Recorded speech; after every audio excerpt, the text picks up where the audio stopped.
of the Navy's routine training missions has ended with 8 sailors injured and an investigation into what went wrong on the USS Dwight D. Eisenhower today. Helicopters flew some patients to Centera Norfolk General and Naval Medical Center Portsmouth. 10 on your side's Liz Palka has been following the story all day. Liz.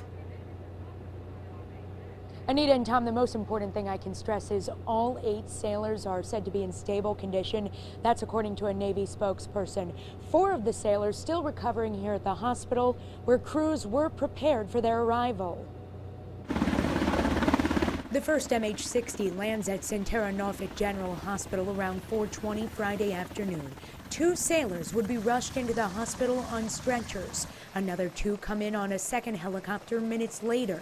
2 more sailors were also flown to Naval Medical Center Portsmouth, while 2 were treated on board the USS Dwight D. Eisenhower.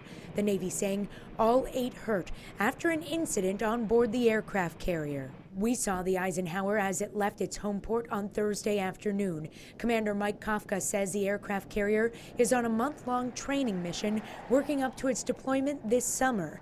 Kafka said an E-2C Hawkeye was landing on the ship when the arresting gear parted. That's the cable the aircraft catches to stop.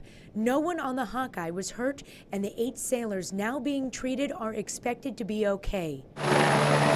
At the hospital, Nightingale's crew was ready for the patient's arrival. The Navy called our dispatch center, let our dispatch center know that they were inbound with the critical patients. We were then able to mobilize our team to go down to help offload. Flight crew manager and nurse Denise Bayless says Nightingale was prepared after a year of training with the Navy. We have them come over with their aircraft. We have our crew and our teams come out.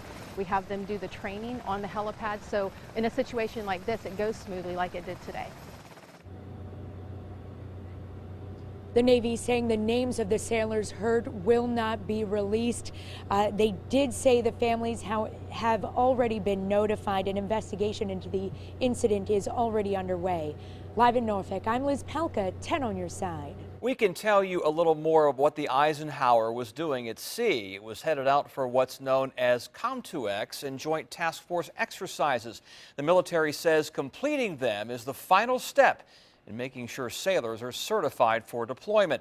Now, this archive video shows you arresting gear similar to that aboard the Eisenhower. It's responsible for stopping aircraft on the flight deck.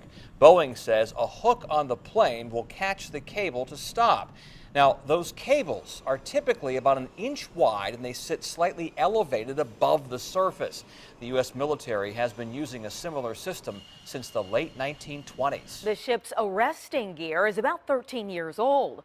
This is video of it in action last year during the Ike's first successful landing of an F-35C Lightning II. The Navy says that the gear was last overhauled in June of 2003.